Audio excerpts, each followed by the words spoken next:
well now, this is a long story with many characters in it, and it really does go back to the late 1980s, when one evening I sat down with a friend and I said, you know, there isn't a good dictionary on British 20th century painters. There was one that covered the period up to about 1950, but I was increasingly going to art galleries and auctions and finding names and not being able to find out anything about the artists. Today, you can go to the internet, and if you want to know how to cook leeks, or if you want to, to find out who was the last Australian Prime Minister, you can find out anything immediately. But if you went back to the 1980s, to find out about British artists was very difficult.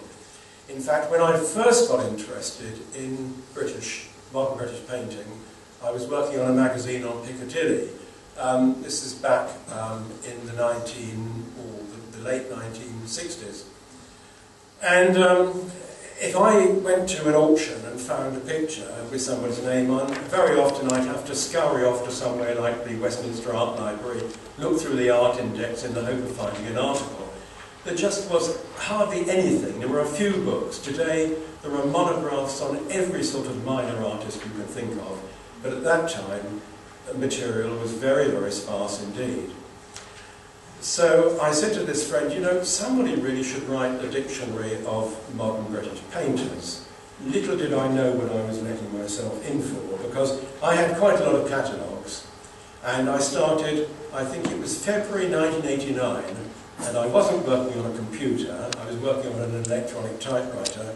I sat down and typed entry number 1. 9 years later, I was working as a freelance journalist, not on art.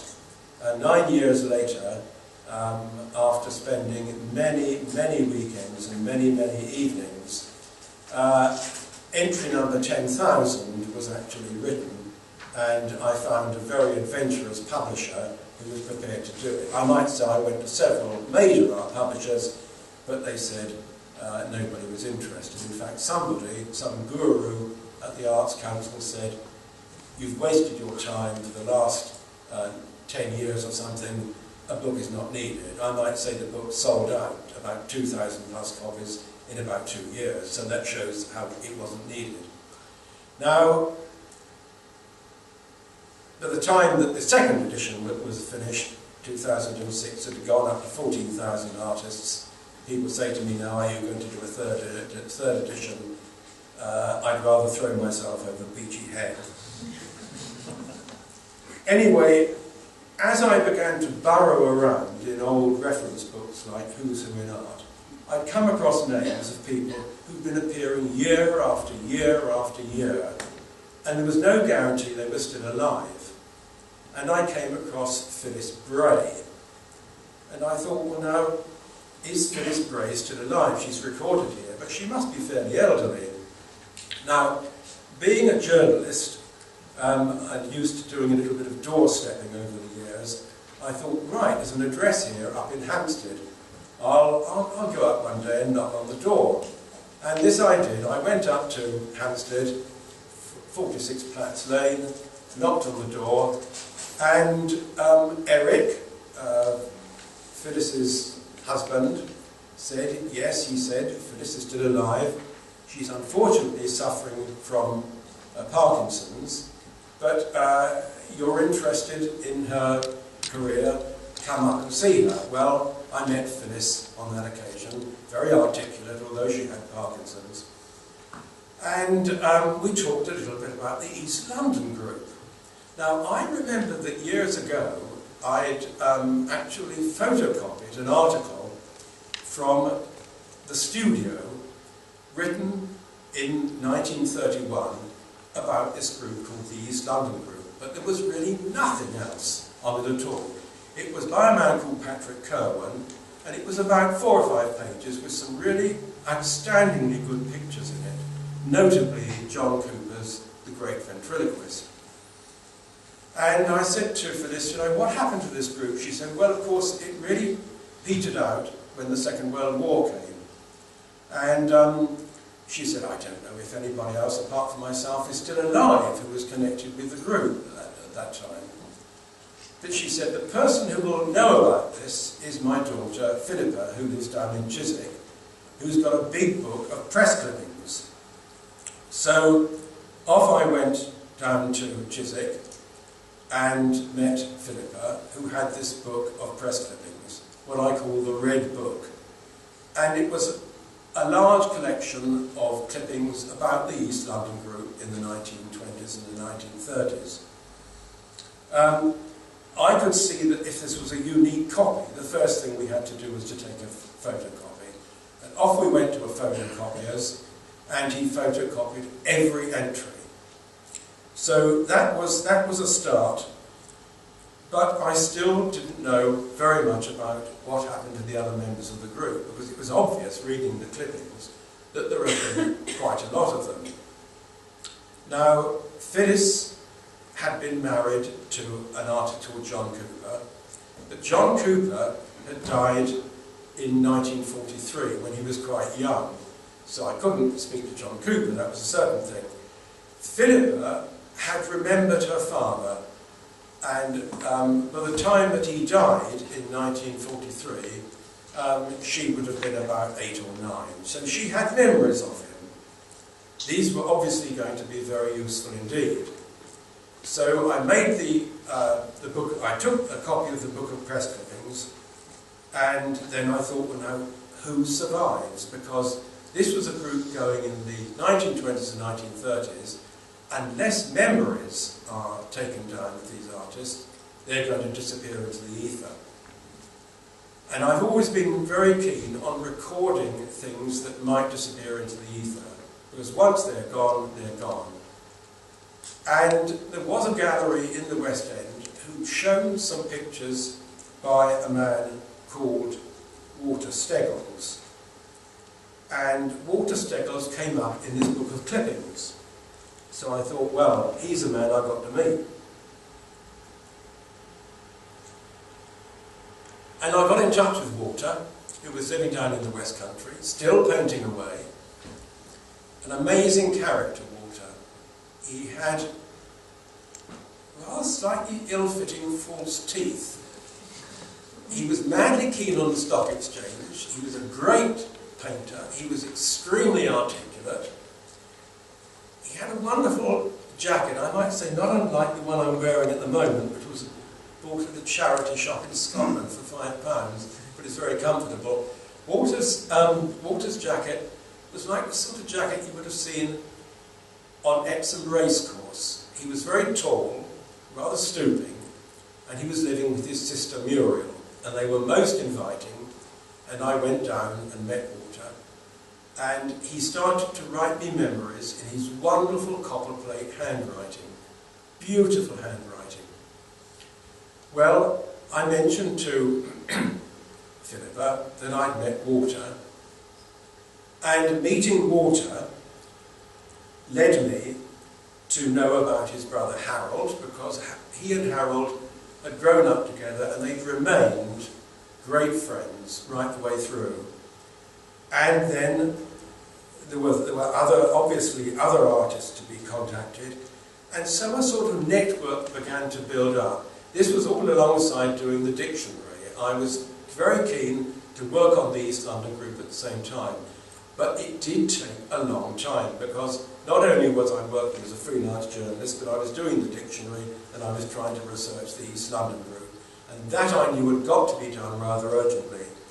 Well, the network built up so that I was put in touch with Cecil Osborne, who was then living in retirement in Spain, and I was put in touch with Lillian Leahy, as she painted, who was the widow of Elwyn Hawthorne, and she was living down in East Ham, and I started to write to Cecil. Cecil wrote me marvellous letters, and Walter Steggles was feeding me memories, and so I would go back and say, oh, you mentioned about this particular exhibition, what can you tell me about this, what can you tell me about that? And so gradually this archive was building up, but it was building up very, very slowly indeed. And what was evident early on was that the man behind the group was Phyllis's first husband, John Cooper, and John Cooper was obviously the key to the group, although he died, and Phyllis remembered him obviously, and Philippa did as well. So I had to learn about John Cooper, and gradually I began to piece together material about him. And so at this point I think that I should just make a diversion to John Cooper, because he was a fine painter, but he was obviously a charismatic teacher. I think he was one of the great teachers of British art in the 20th century. If he lived to be an elderly man, he would have become a very distinguished artist. But by the time he died, he was a leading member of the London group, not the East London group, the London group, which had been going since 1913, 1914, celebrating its centenary this year. So let's have slide number 1, which is John Cooper as an art student. John Cooper was born in Bolton, only lived in Bolton for 2 years. Then the family moved to Yorkshire.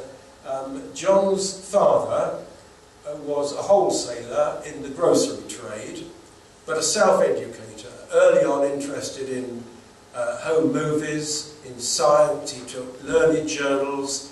He was obviously an extremely clever man who today probably would have a doctorate, but at that time was a wholesaler in the grocery trade.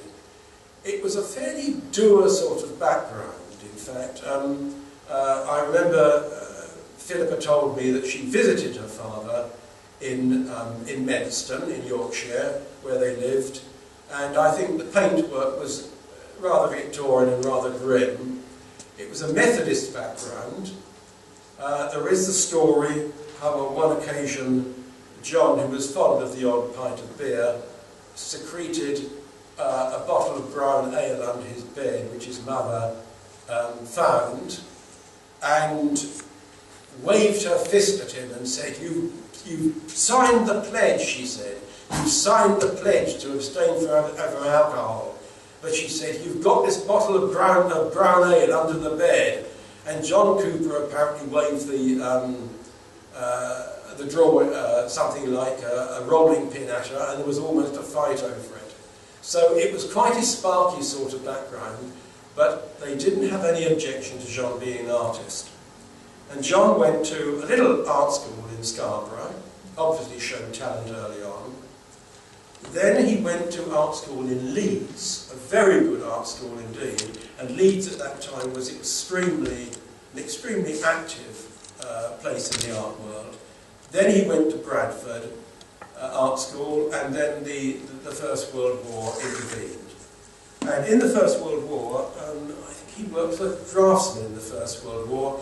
He was in fact invalided out twice, and I think it had a bit of a bad effect on his nerves. So he was in the First World War for a year or two, invalided out, and then he had to decide how he was going to finish his art training. Now, I mean, he'd been to 3 art schools, so he'd really got a very good grounding, and he went to the Slade School in London. Now, that was I suppose in a way it still is, the fine art school in London. If you take somewhere like the Royal College of Art, the background to that was really, and many of the provincial art schools, they were aimed at people who were going to eventually earn a living as a designer or a commercial artist. They were oriented towards practicality. But at the Slade, fine art ruled. And this was really the great, I would think there were 2 great periods of the Slade. There was the period about something like 1895 to 1930, and the period from 1949 when William Coldstream took over, and then there was another very fine period then. But that period when Cooper went there 1918, 1919, he was there for 3 or 4 years. That was a great period because he was then under the tutelage of Henry Tonks, who is a legendary figure at the Slade. Tonks trained as a doctor. He's notable in the First World War when men had terrible facial injuries. They got Tonks to draw these facial injuries, and they were attempting to rebuild faces. The drawings are brilliant, they are horrific. Rather like Mackindale in the Second World War when the pilots got damaged and they went down to East Grinstead. It was a similar sort of thing.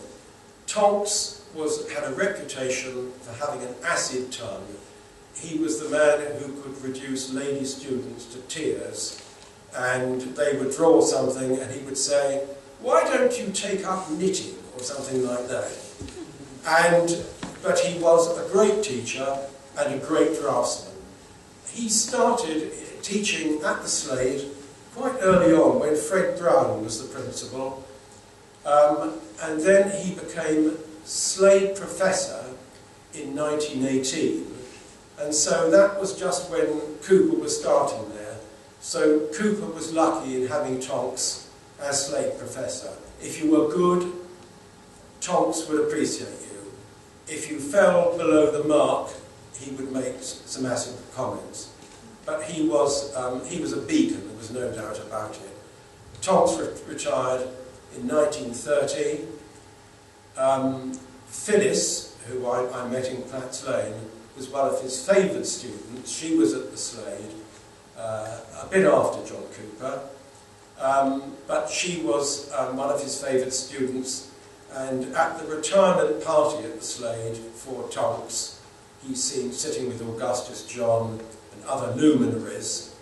Phyllis was one of the ladies who would bring him the strawberries and cream on the lawn. So Phyllis was a favoured student. She was also a very good artist. Well, John Cooper then had to decide what to do when he left the Slade. He'd had a bit of a grant as a result of the First World War, and in fact he set off after the Slade and he did a sort of continental tour of places like Paris and Munich, and to see great works of art and to learn his trade, as it were. Then he had to come back and earn a living because he had no privileged background.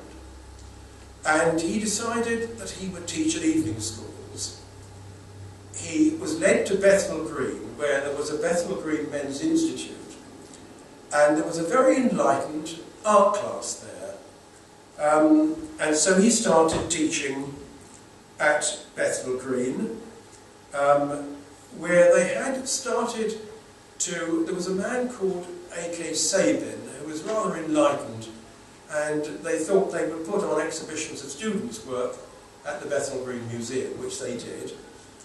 And they were very good, and Cooper got a reputation there for teaching. And he then met a number of people who would eventually be members of the East London group. So if we go to slide number 2, that is Harold and Walter Steggles. Now there is Walter on the right, Harold on the left. Harold is slightly younger. Do you want to go back? I want to go back. Yeah, it just moved on without me touching it then. Right, go back to number 2. Yeah, Harold and Walter as young men. Now, Harold died a long time before Walter. That's sort of 1961, I think it was. Harold and Walter grew up in the East End, but in an aspirational family. And one of the things that I was lucky to find along the way was Harold's diary, which unbelievably covered the 6 months, which was the founding of the East London group, about 1925. By that time, John Cooper had decided to teach at Bow, at the Bow and Bromley Evening Institute in Coburn Road. So he was teaching at the two places, but really people wanted, they went rather like the Pied Piper. People followed him to Bow, and there was the nucleus of the East London group building up there. Harold's diary covers 6 months, and as I say, unbelievably covers this period when he first went with Walter to Bethnal Green, and they were respectively about, I think, Harold would have been about 15, Walter would have been about 17. They had established opinions at that time. It was an aspirational family. If you read the reading list that runs through Harold's diary, it's like the reading list of a university student today. He was aware of what was going on in the art world, amazingly, seeing that they were down in the East End. And they were going to museums, and they were forming judgments. I mean, Harold and Walter at 15 and 17 were saying about the Bethnal Green teachers, he's not much good, I shan't go back there again, I don't think much of his figure drawing and all the rest of it. So they were extremely informed young men. And so they, Tonks had influenced John Cooper, and Tonks would influence these people who went to the Bow and Bromley Evening Institute classes. Now,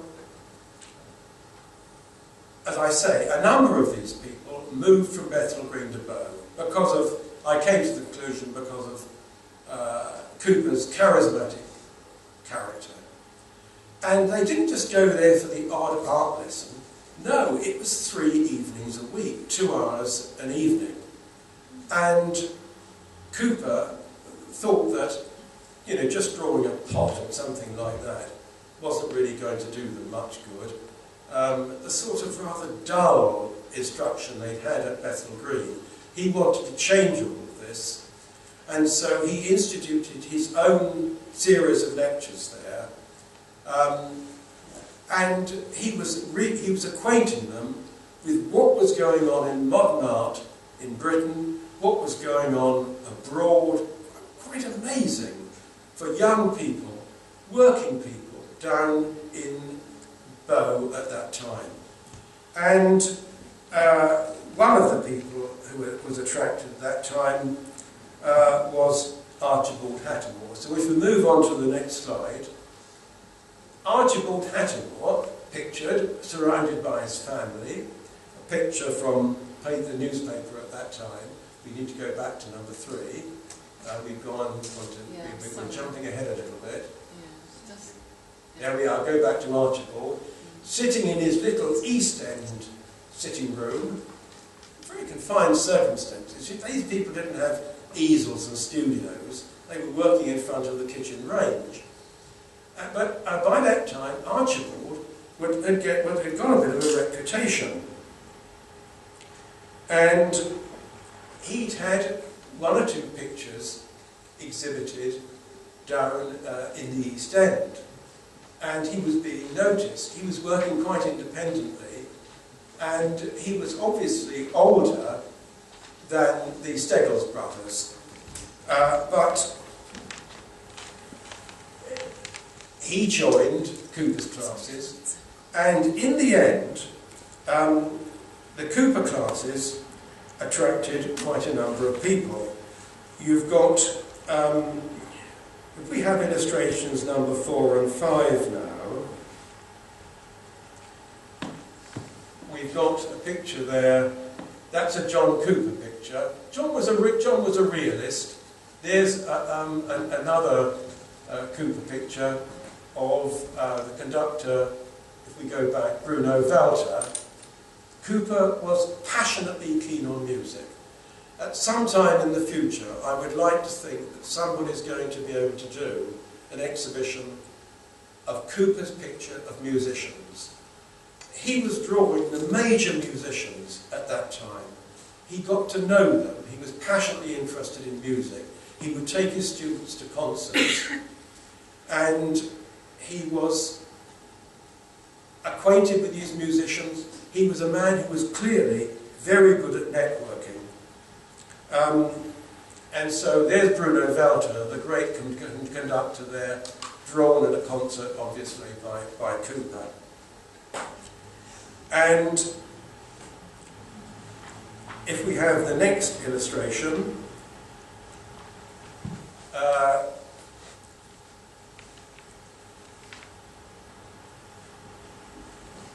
yes, we've got the classroom there.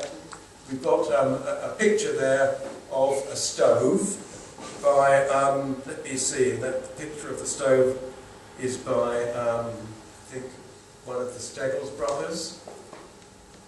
And then we have the next, we move on to the next slide. There is Elwyn Hawthorne's. Elwyn Hawthorne was a young man from the East End. Here we have Elwyn Hawthorne at his easel, pictured in the paper, and Hawthorne, one of the pictures of the Bow classroom that he made at that time. A really invaluable document. Now, one thing that I discovered when I visited Philippa was this book of press clippings, which had been made by John Cooper and his wife. And they were invaluable. The only thing was that they had many of the dates. The dates and the titles of newspaper clippings had been tidied off. This was to cause me enormous trouble with the research, because I clearly wanted to be able to refer to certain clippings if I wrote something, and there I would be writing off to libraries in Yorkshire, Bradford and Leeds, trying to identify these press clippings, which we knew were about that time, and during the 20s and the 30s. And eventually, by going to the library at Colindale, the newspaper library, I would sit there for hours going through something like the Yorkshire Evening Post, trying to track down exactly the press clipping and where it was dated. So they were an invaluable collection of clippings, but they were a sort of rod for my own back in a way.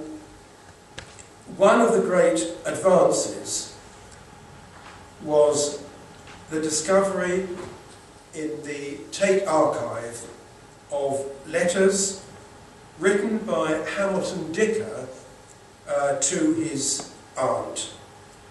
Hamilton Dicker had been at the Slade rather later than John Cooper. He was at the Slade at the time that a number of other notable people were there.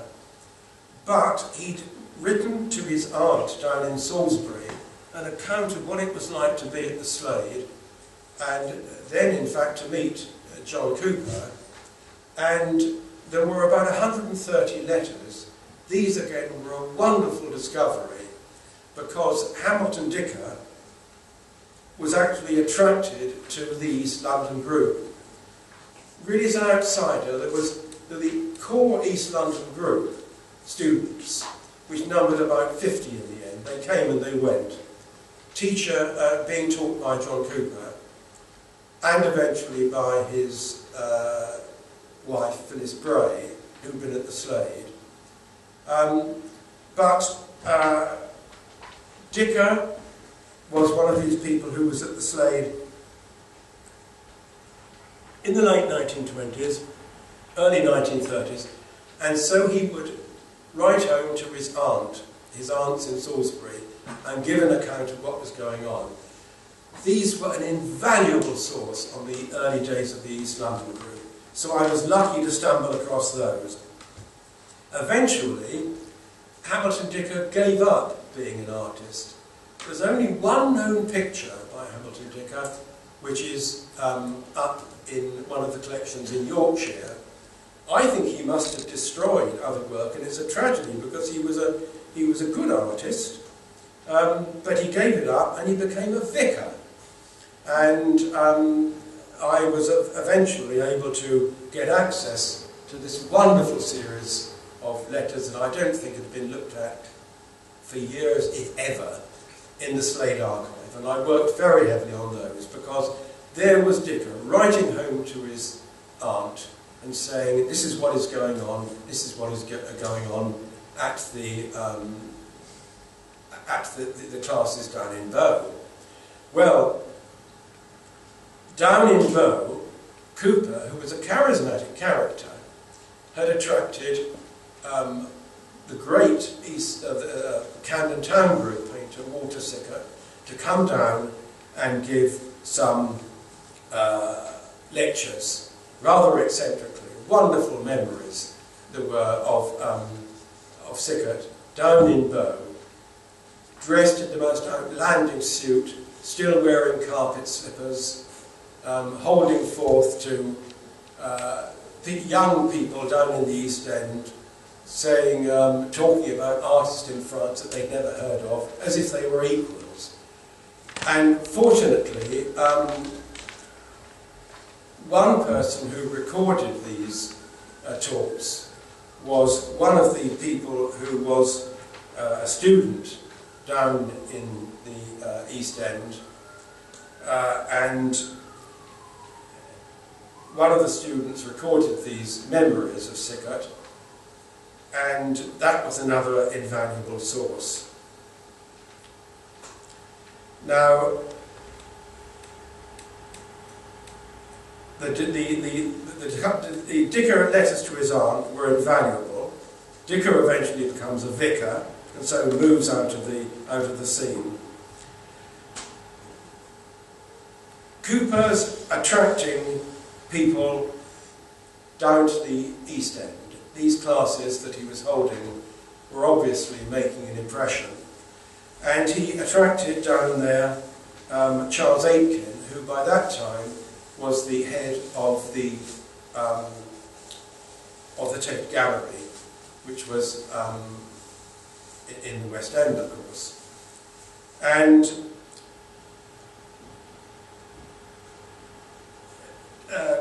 Aitken was really very attracted by what Cooper was doing, and there was talk of these students, still working people, having an exhibition. If we have the next slide, which is Hawthorne painting at home, one of these young men who was being taught was Elwyn Hawthorne. We need to go back one. Elwyn Hawthorne, who is shown painting in the Hawthorne sitting room down in the East End. He worked as an errand boy and any sort of work that he would get. Hawthorne was one of the great discoveries. I mean, I suppose really he was cut short quite young. He died far too young. He was a superb painter. I think potentially a really great painter, Elwyn Hawthorne. He had a natural feeling for composition, and Cooper would have realised this. The surviving Hawthorne pictures are just wonderful in their sparseness. There's hardly a person in them early on, because he wasn't very good on figures, but he learned as he went along.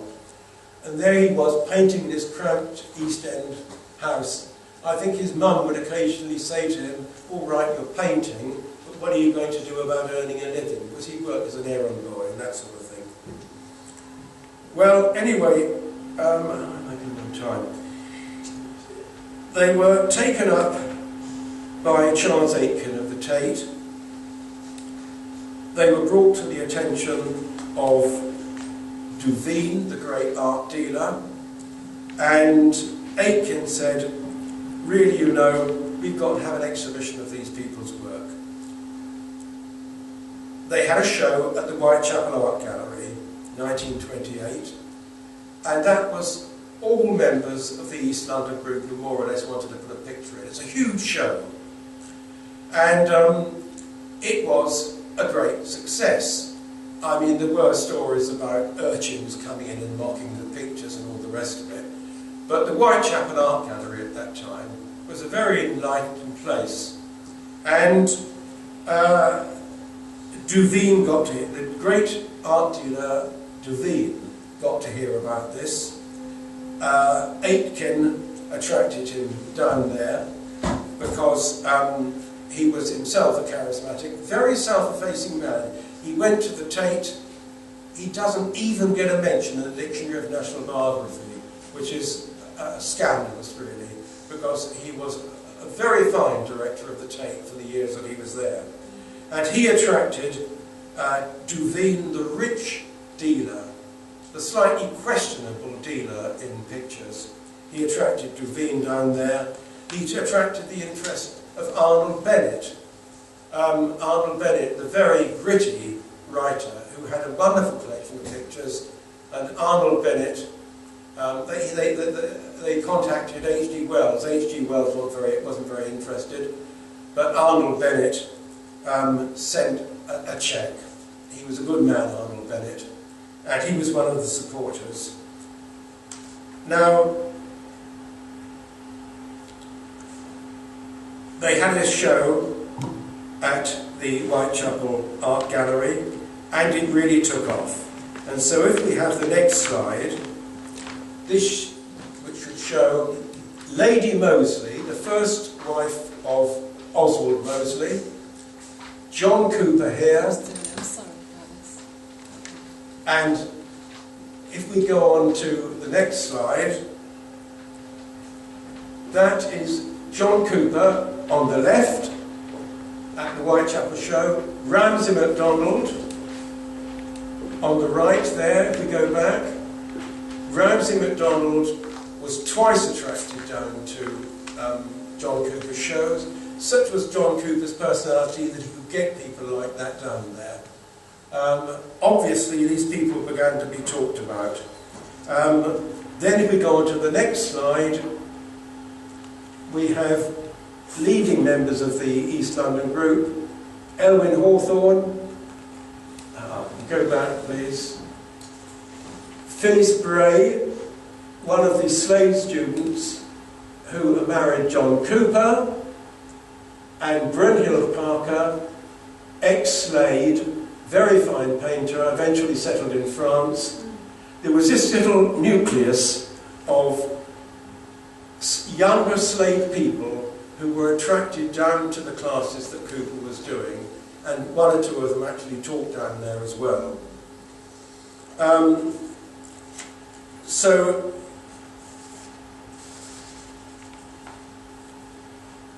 in fact, the Lefebvre Gallery was attracted down. This was a leading West End gallery. They were attracted down to look at some of the pictures, and they decided that they would give them a West End show. This was amazing. I mean, Cooper had got these classes going a few years before, and they established an East London group. And in 1929, they had their first show at Lefebvre's Gallery in the West End. I mean, this was an amazing thing to have got these young working class people and some ex-slave people exhibiting in the West End. And the first exhibition at Lefebvre Gallery was 1929, and it really took off. And they attracted down to the Lefebvre show a number of really notable people. Duveen had actually given them some sort of support, and so they were beginning to be quite noted. And these shows began to really sell. There might be, say, 100 pictures. They'd sell 60 or 70, which, I mean, today in an exhibition, if an artist sells 60 or 70 pictures out of 100, he'd be very, very pleased indeed. And they were painting realist subjects, and on the whole, quite small pictures. Pictures that people could hang on walls. And in 1932, Lefebvre decided to actually, the Lefebvre Gallery, a leading West End gallery, decided to give them a contract for 5 exhibitions. This was fantastic because this was the gallery that was showing people like the Bloomsbury Group, and really notable painters at that time. And here they were prepared to show these people, rather cleverly in fact, because they'd have an exhibition just before Christmas. And they were doing small pictures, desirable pictures. You can see around you here some of the sort of pictures that they were painting. They were modest in size, desirable subjects, the sort of pictures that you would want to hang on your wall. And as they were showing at the Lefebvre Gallery, of course, they got national press notice. In fact, these clippings, many of the books, I referred to the book that I got from John Cooper's daughter, Philippa, earlier. Lots of these clippings then turn up in what was I called the Red Book, the book of clippings. Often, unfortunately, I had to track down the date and the exhibition, which took in fact, a long time very often. But Lefebvre decided to sign a contract with what was then known as the East London Group. It had established itself as a group, and they tended to have shows towards Christmas because these were small, desirable pictures, very easily understandable. This was at a time when, in fact, in the art world, there was a certain amount of experimentation with abstraction and so on. Many of these groups that were then popular in the 1930s are today written up extensively by art critics. When I came to eventually write the East London Group book, it was utterly and totally forgotten.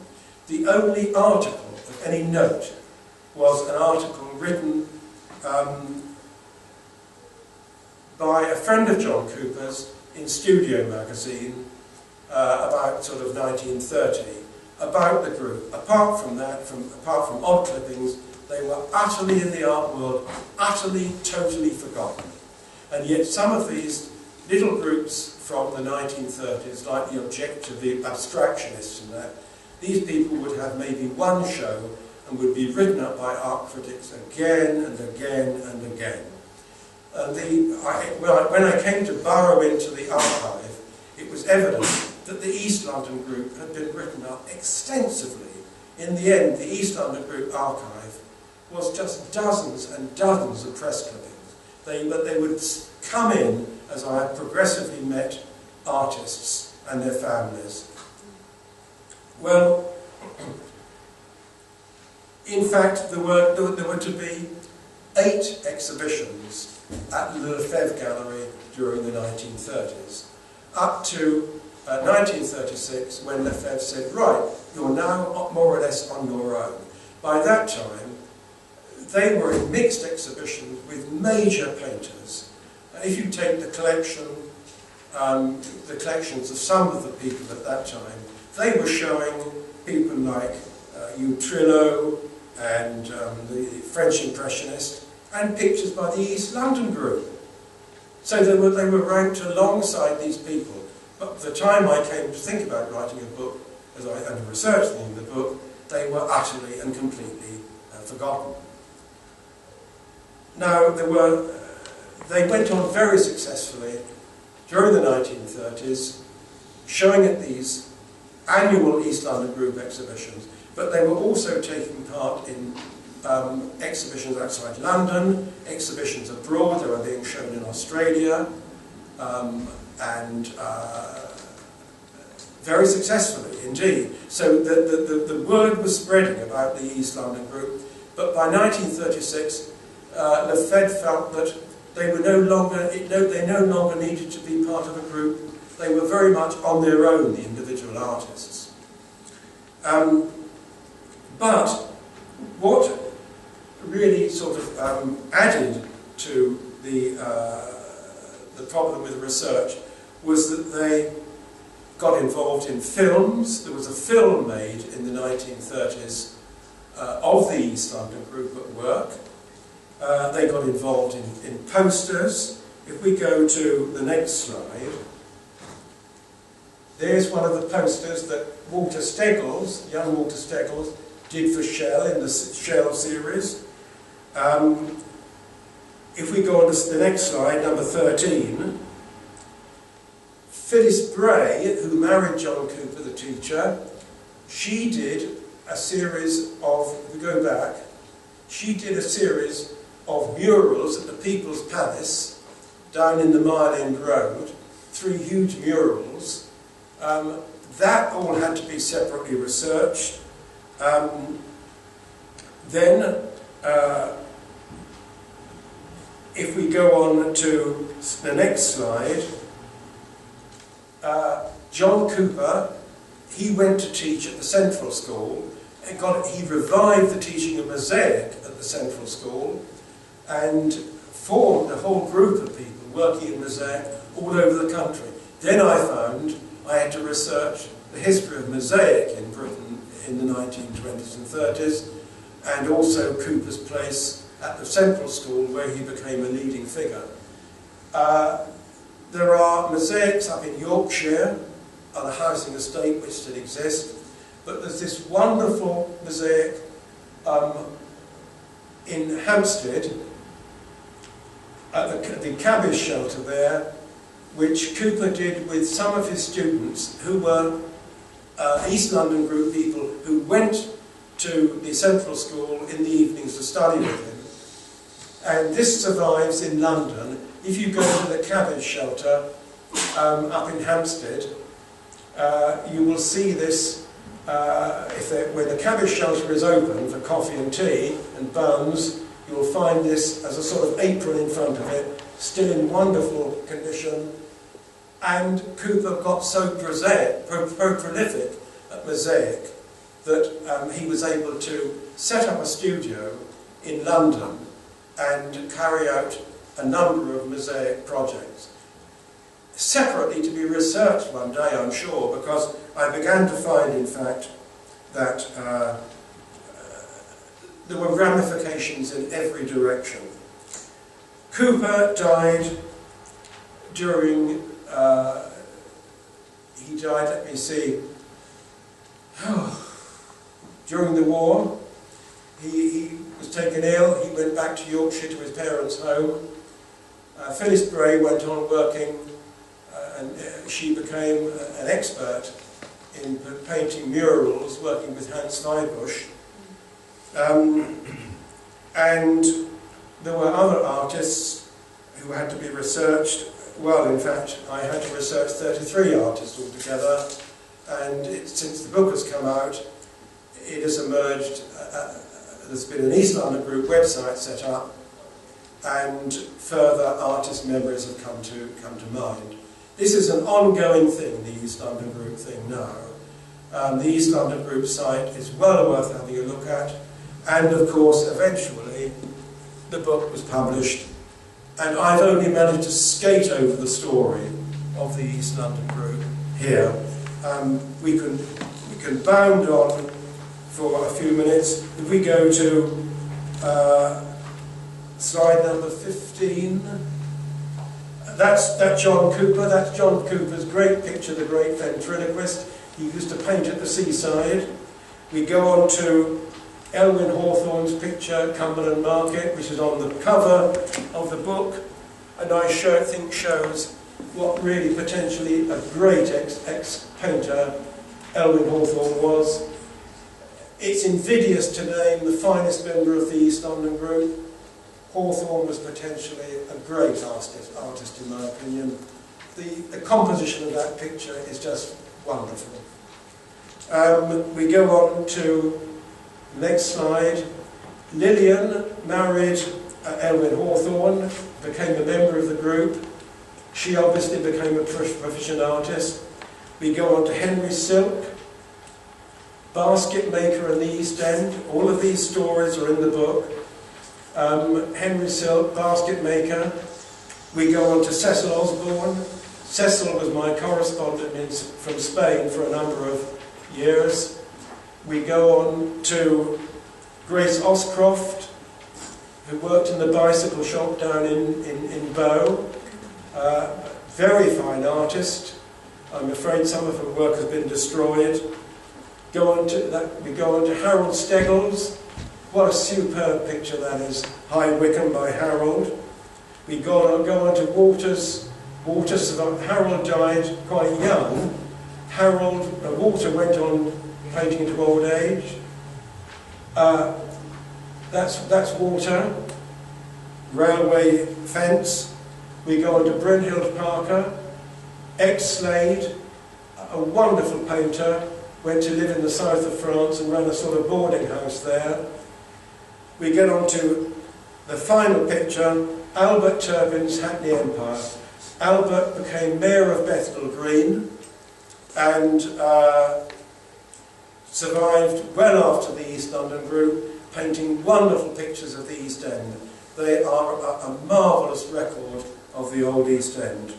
I've only really skated over the store of the East London group, and really to get to know it, it's all in the book, which just took years and years to write and research. This was a group that was of great importance in the 1930s. It was before the book came out, utterly forgotten, while smaller groups have been written about endlessly. I mean, if you mention the Bloomsbury group, endlessly written about again and again and again, because people like to re-till the old ground. The East London group was a major force in British art in the 1930s. It was commercially successful. It should never leave the history book.